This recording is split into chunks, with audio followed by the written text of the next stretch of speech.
Is Tom Cruise outright insane, or are we just closed-minded human beings? I mean, just look at this stunt.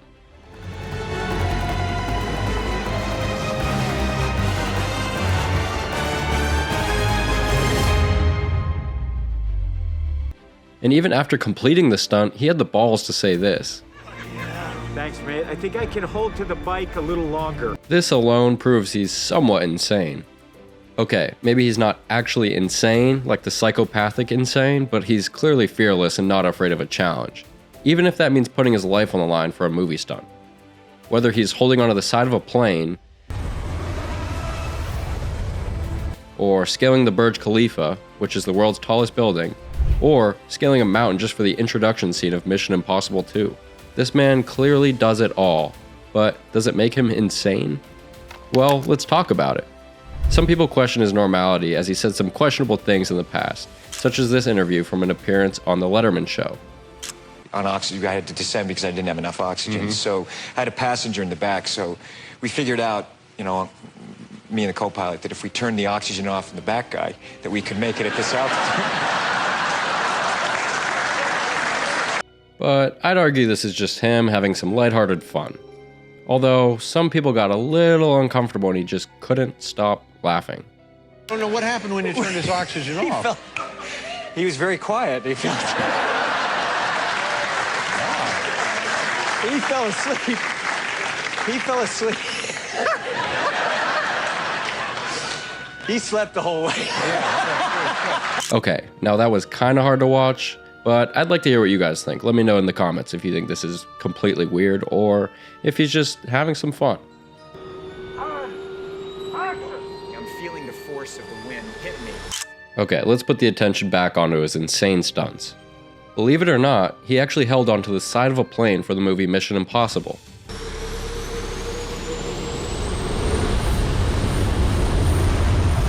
I'm actually scared of this.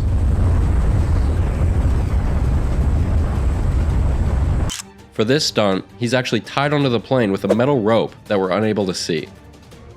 And since the speed of the plane is moving extremely fast, he wore special contacts in that prevent debris and potential bugs from getting into his eyes. Me personally, I don't think I'm opting to do this stunt, and I think I would gladly have my stunt double take over for me. Multi-million-dollar star on the outside of an aeroplane and fly around in the normal world. But Tom wanted to be on the outside of that plane. I couldn't sleep the night before, and then came the day. I was like, okay, this is really gonna happen. You ready? Let's go. I kind of thought that was a one take, but he did it 8 times. If something went wrong, I can't get into the airplane until we land. Okay, guys, please take your seats. There's no little crash and a scratch. You're dead. Ready, and action! I'm feeling the force of the wind hit me.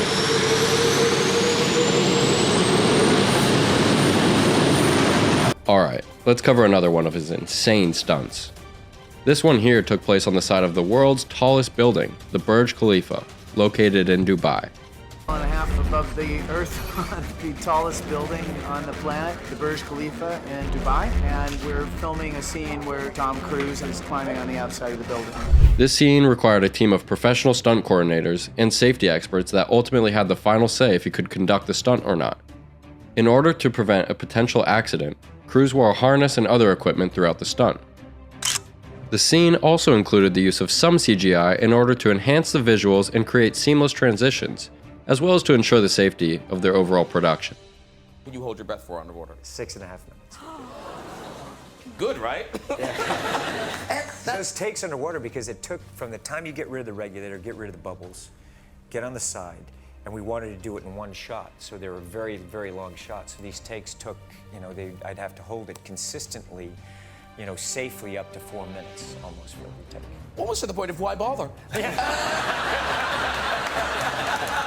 Another one of Tom Cruise's stunts that brought attention to his potential insanity was his willingness to hold his breath underwater for a total of 6 minutes for Mission Impossible 2. Here's a clip of him talking about it on the Graham Norton Show. How'd you hold your breath underwater? Tell the people how long. This is incredible. How long could you hold your breath for underwater? 6.5 minutes. Good, right? This is true. Cruise trained to hold his breath for an extended duration, reportedly for about 6 minutes. Yeah, I'm good. He underwent specialized training with the freediving expert to achieve the necessary breath-holding skills for his underwater scene.